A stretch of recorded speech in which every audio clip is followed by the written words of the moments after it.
I'm 72 years old, and if I could go back, there are 4 conversations I would never have had. Not because I lied, not because I was wrong, but because I told the truth to the wrong people, at the wrong time. And it cost me something I can never get back, my peace. My name is Robert. I spent 35 years as an engineer, raised 2 sons, buried a wife I loved, and built a life I'm proud of. But somewhere along the way, I made a mistake that most people over 65 make without even realizing it. I shared too much. Stay with me, because by the end of this, you'll understand exactly what to protect and why. Nobody warns you about this. Not your doctor, not your children, not the books. They tell you to stay connected, to be open, to communicate. And they're right, up to a point. But there's a line between honesty and oversharing, between love and losing yourself. And I crossed it 4 times. Today I'm going to tell you exactly where that line is. The first thing I wish I had never shared, my money. Now I know what you're thinking. Robert, your family loves you. Of course they should know. That's exactly what I thought. About 3 years ago, I sat down with my 2 sons, good men, both of them, and I laid everything out. The savings account, the pension, the house value. I even told them roughly what each of them would receive one day. I thought it would bring us closer. I thought it would show I trusted them. What happened instead surprised me.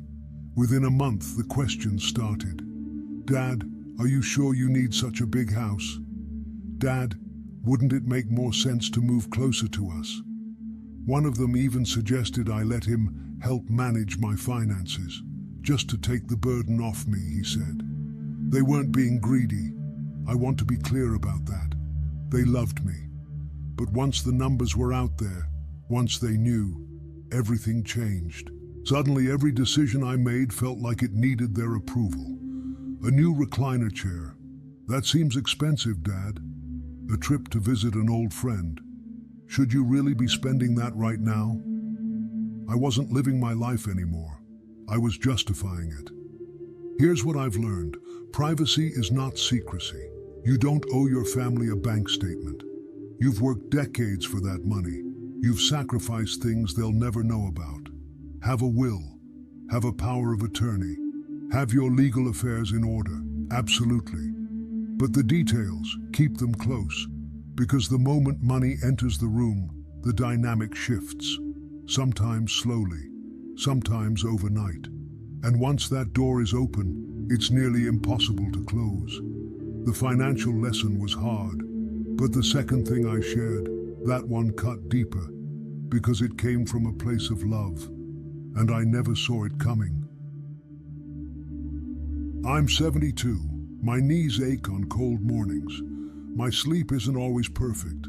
Some days I wake up and something just feels off. That's aging. That's normal. And for a while, I talked about it, casually, with my sons, with family. Just conversation, I thought. But here's what I didn't realize. When you mention your body to people who love you, they don't hear small talk. They hear a warning sign. I remember mentioning once, just once, that I'd had a dizzy spell after mowing the lawn in the heat. Within 48 hours, my son had scheduled a doctor's appointment, called my neighbor to check in on me, and started researching assisted living communities. I'm serious. What felt like a passing comment to me felt like a red flag to him. And from that point forward, he started seeing me differently. Not as his strong, capable father, but as someone fragile, someone who needed watching. He started calling every day, started asking if I was eating, started dropping hints about moving in to help out. I appreciated the love. I did. But I felt like I was losing something. My identity, my independence, my right to just be a man living his life. Here is what I want you to understand. Every minor complaint you share slowly builds a narrative. And once that narrative is, Dad is declining, it's nearly impossible to reverse. I'm not saying hide a serious diagnosis. If something real is happening, a condition, a procedure, something that affects your daily life, tell them. They deserve to know. You deserve support. But the sore shoulder, the bad night of sleep, the knee that acted up, handle it, note it, see your doctor. But you don't have to broadcast it to everyone who loves you. You've lived in your body for over 65 years. You know the difference between a twinge and a real problem. Trust that knowledge. We're halfway through now, and I want to remind you, the fourth thing on this list is the one that haunts me the most. Most people don't even realize they're doing it. I'll get to it. But first, thing number 3. And this one is about family drama. Something I stepped into with the best of intentions, and it nearly destroyed a relationship. A few years back, my 2 sons had a falling out. I won't go into the details. It's their story, not mine. But tensions were high. Holidays were awkward. Phone calls were strained. And I, being their father, thought I could fix it. I called each of them separately. I listened. I offered what I thought was balanced, wise advice.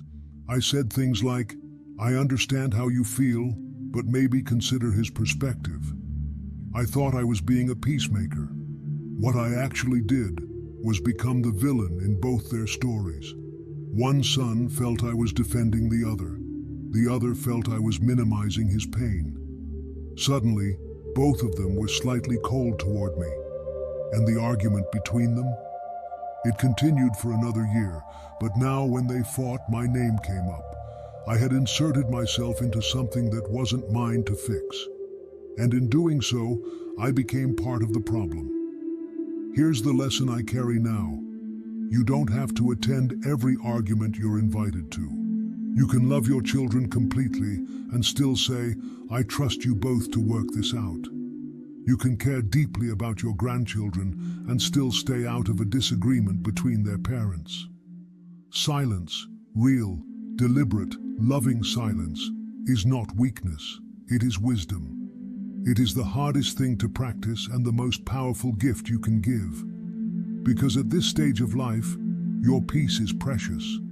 And peace doesn't come from being right. It doesn't come from solving everyone's problems. It comes from knowing which battles belong to you and which ones to release.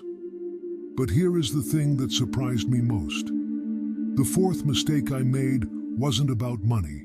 It wasn't about health. It wasn't even about other people's arguments. It was about me. Something deeply personal that I shared openly, thinking it would bring connection. Instead, it left a wound that took years to heal. I had a dream once, before the career, before the family, before everything. I wanted to travel, to see the world, Southeast Asia, South America, places I'd read about as a boy. Life had other plans, a mortgage, 2 young boys, a wife who needed surgery, good reasons, real reasons. I made my choices willingly. But one evening, I think it was after dinner, maybe 3 years ago, I was sitting with my youngest son and his wife, and I said it, just quietly, just honestly. Sometimes I wonder what life would have looked like if I'd traveled when I was young. I meant it as reflection, as wisdom even, as a way of saying, live your life, don't wait. My son didn't take it that way. Later, his wife told me he'd gone quiet all evening, that he'd said to her, I think Dad regrets having us. I think we held him back. That wasn't what I meant. That wasn't even close to what I meant. But that's what he heard. And that's the danger of sharing regrets freely, especially with the people who feel most responsible for the life you lived. When you say, I wish I had traveled more, they hear, you weren't enough. When you say, I should have changed careers, they hear my sacrifices didn't matter. You're reflecting on your journey. They're wondering if they were the wrong turn. Your regrets are real. Your feelings are valid. You've earned the right to hold them. But some things are sacred. Some reflections belong only to you, or to a journal, or to a quiet moment alone, or to a close friend who wasn't part of that life chapter. Protect those things, not because you're hiding, because you're wise enough to know the difference between sharing and burdening. Instead of, "I wish I had done things differently," try this. "I've learned so much from the life I've built." Same truth, different frame, and it leaves everyone, including you, with dignity. So, 4 things. Your exact financial picture, every small health complaint, your opinions in family conflicts, and your deepest regrets. I'm not telling you to become a closed book. I'm not telling you to stop trusting your family.